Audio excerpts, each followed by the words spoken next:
All right, thank you so much for tuning in to the online edition of the OT with Markowski. My name is Lorne Plant, host of State Champs, joined as always by the Detroit News' Tom Markowski. And Tom had a chance to at least catch the first half of the Harrison-Southfield game on Thursday. And boy, I tell you, it was hot like it is now when we're filming this, which was on Friday. And we saw that Jake Vento took a couple of tough hits. It was obviously really hot. He had some issues on the sideline. And I guess the question is about concussions and who kind of makes that decision, and should he have been pulled? You know, obviously that's John Harrington's call, but also I'm sure John talks to their trainer, you know, to see how Jake's doing. They did call timeout. The one time he took the big hit, took him over to the sideline, gave him some water. He was a little woozy. Lauren and I were watching him, you know, take a little break, to put his hands on his hips. You could tell he was a little shaken up. You know, I'm not sure if it was a concussion symptoms.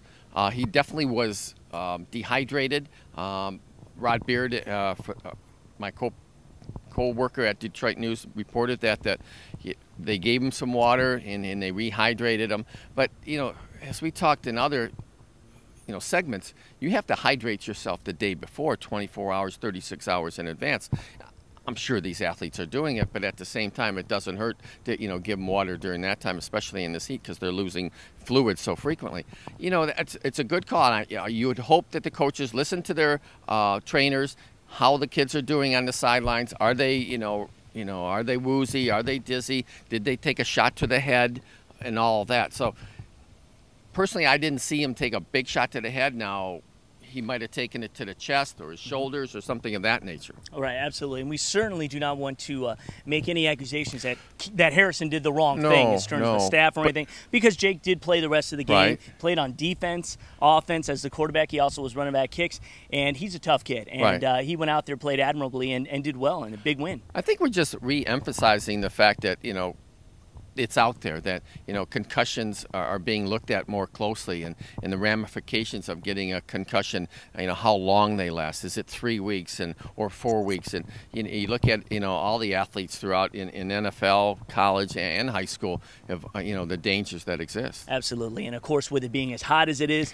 that's going to wear you down real quick. Well, I think that had a lot to do with it. You wonder if it was 50 degrees out, would Jake Vento have gotten sick like he did on the sideline? I had to believe that the temperature, the humidity that was so high in playing on the turf field, which also raises the temperature out there, had some effect on him. Absolutely, and what he's alluding to is the fact that he did vomit on the sidelines in the trash can. But again, we were not sure exactly what that was as a result from. And again, he played fine the rest of the game. Yeah, you could take in fluids before the game, and somebody could give you a hard hit and then loosen things up. There you go. You lose your lunch. Sure. It happens. All right. What we want to get into now is, since it's week 2 of the football season, time for kind of Tom to take a look back and talk about the contenders and the pretenders. He had his top 20, of course, come out in mid-August, and he's here to talk about that. Well, number one, obviously, Harrison is a contender, and they will continue to be unless something drastic happens. And I think, in the game against Southfield, that was their first big test. A lot of people thought the Cass Tech game was going to be the big test. No big deal. I did not think Cass was going to give them as good a game that Southfield did for a number of reasons. Southfield is just a different team from Cass. They like to run the ball. The game was played at Southfield. They came on 4 days rest for Harrison. Everything kind of pointed to that game being a little closer than the Cass game. Now, granted, I didn't see Harrison winning by 36 points or whatever it was against Cass Tech, but that being said, Harrison is still the team to beat in Division II, assuming that they would stay there. Now, you did have Cass Tech as number 18 in your top 20 after week 1, and again, we haven't seen results of week 2 yet when we're filming this, but do they still belong there? Well, I call them a pretender at this point. Unless they turn their offense around, I still think their defense is awfully good.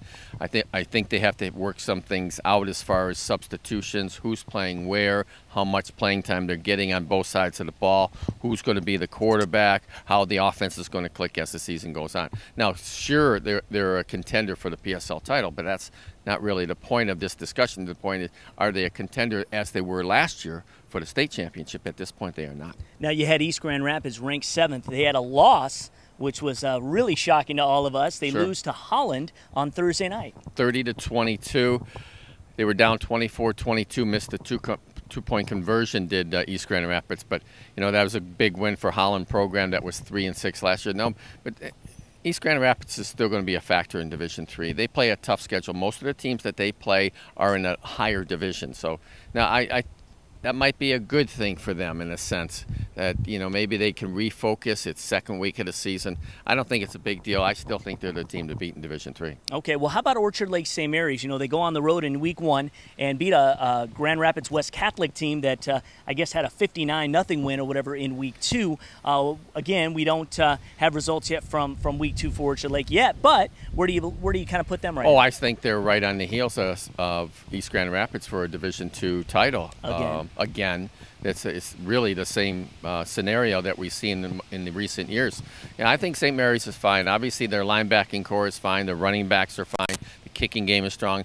George Port told me they needed to find some linemen. Obviously, against West Catholic, those linemen played very well, and West Catholic bounced back from that. West Catholic plays in a lower division, but they're another one of those private schools that play a lot of the teams that they play against are in divisions above them. So they're a battle-tested team. So I think that win that St. Mary's had over them the first week really showed that St. Mary's belongs as a contender.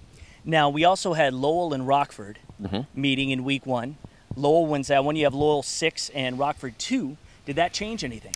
Well, I moved Rockford down since that loss and moved Lowell up, and I still think Lowell. You got to look at Muskegon too, and now we're talking about Division II. What Muskegon did to Macomb Dakota. I had a chance to see Dakota against Romeo, and Dakota's not a bad team. I don't know if they're a contender for the title yet, Division I. I think the book's still out on that, is how well they would do against Eisenhower, and Eisenhower plays Romeo next week. But Muskegon and Lowell, I got to believe that the Division II teams on the west side of the state, definitely contenders. This side of the state, I was thinking that maybe it's just Harrison and Brother Rice.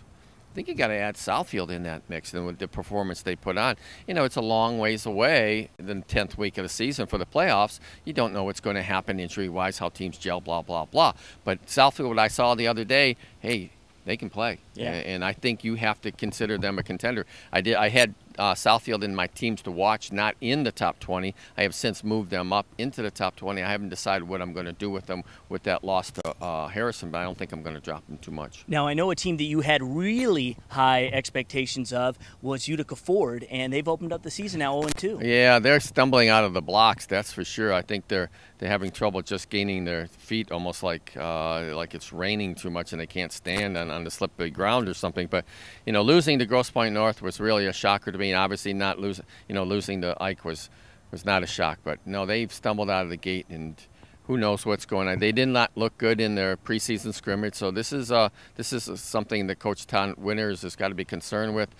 His team, who had a lot of starters back from a team that won a playoff game last year, are not performing well. All right, and we'll get into more of this as the season progresses. One more I want to give you, two schools that share the same campus and both look good out of the gate, and that's Plymouth and Canton. It's funny. I thought for a second you might say Walled Lake West or Central and Walled Lake We Western, could definitely say which that is in too. the same league. Sure. When they play each other, it's going to be a heck of a game for that North Division title. But you're right. In another step up, you got the Division I teams you're looking at here, Plymouth and Canton, and they're both coming out of the gates well.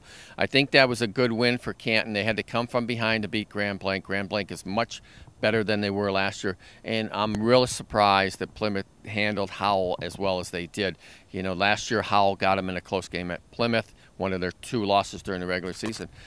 35-14 at Howell, that's a pretty impressive win. And on paper, I thought maybe Plymouth was better than they were last year, but the difference being they were underdogs in almost every game they played last year when it counted. And this year, there's no underdog role for Plymouth. Everybody knows who they are, and right now they're facing that pretty well. Absolutely, they certainly don't have to rely on their kickers' legs to win them games right now. No, they're scoring plenty of points. Funny thing, they're going to get kickers. Sawchuk's got a nice kicker to replace the one he had last year, and that's just something Plymouth's going to have because of the good soccer programs in that area. All right. Well, you love to talk high school football. We do.